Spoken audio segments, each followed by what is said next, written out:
Jason, talk to me about the 4 different types of auction, because I just thought there was only one. Yeah. Yeah. Talk to me.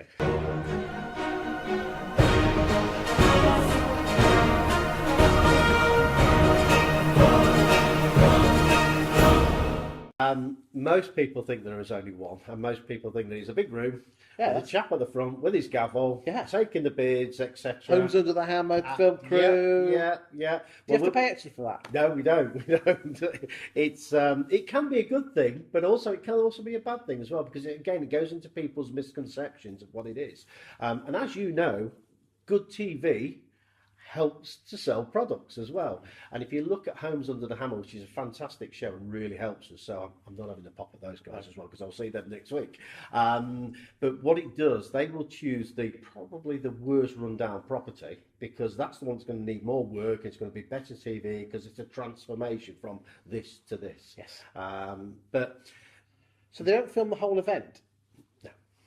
No, they're there all day, and they will take the bids, and afterwards the successful winners of the lots then ask afterwards if they want to go on and do the... What percentage asked go through to saying yes? It's quite a lot, to be honest, because everybody wants their, as Andy Warhol used to say, the 15 minutes of fame, etc.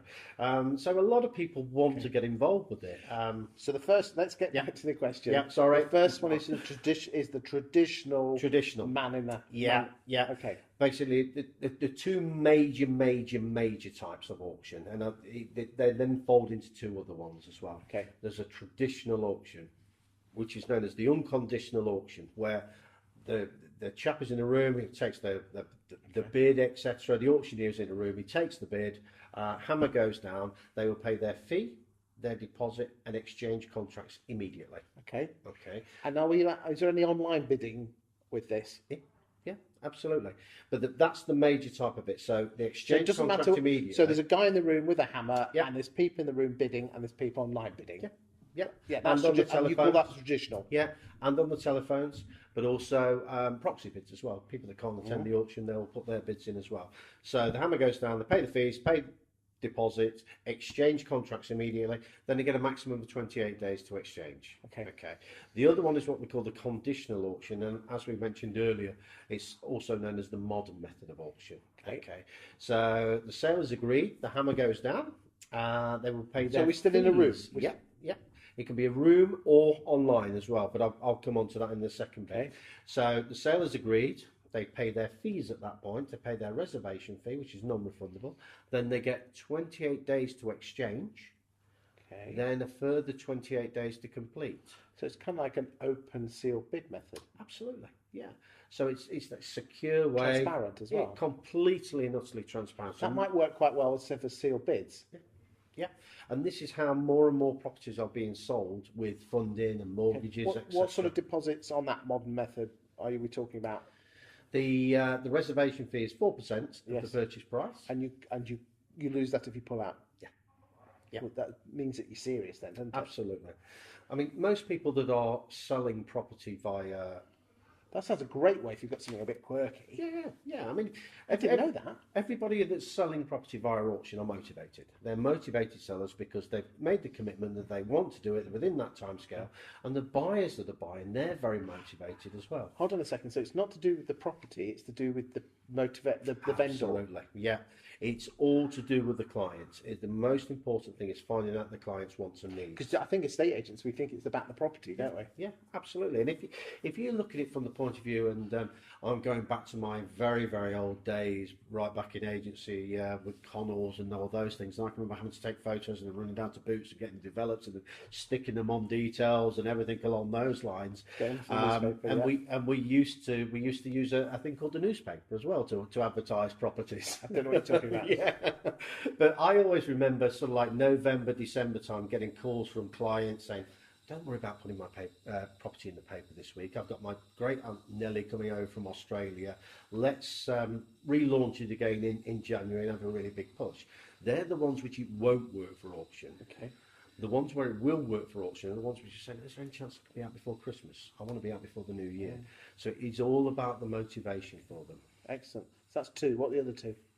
They're the 2 overriding ones. All right. And then we have the online auction, very, very similar to I suppose eBay, which most people are used to buying with, etc. Okay. Is straightforward. But this is unconditional.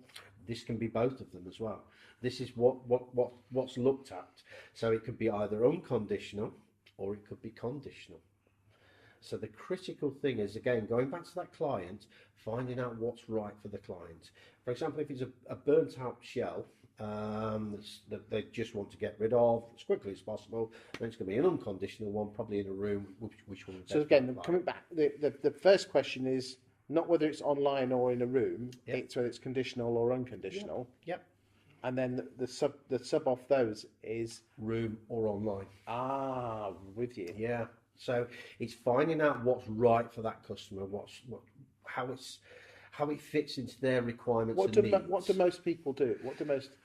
Most people default to the room because that's, again, it's going back to those misconceptions that we discussed. It is really, that's what most people think. And if I had a room of 100 people and said, well, tell me about auction, I would probably say 99 of them will say rundown desperations in a room, doing it that route, etc. Whereas reality, it may not be. And if you take it from a valuer's point of view of going out and taking a property on the market and doing the tour, getting down to the kitchen table where the contract is usually signed, and they say, right, okay, so you're happy that we'll put it on £150,000, you're happy with the marketing, you're happy what we're going to do with all the portals, etc., etc. Yes, the client says, okay, well, just sign there. And if it says a date, well, I will sell this property on the 25th of August 2019, a client will say, well, why you ain't going to sell it on that day?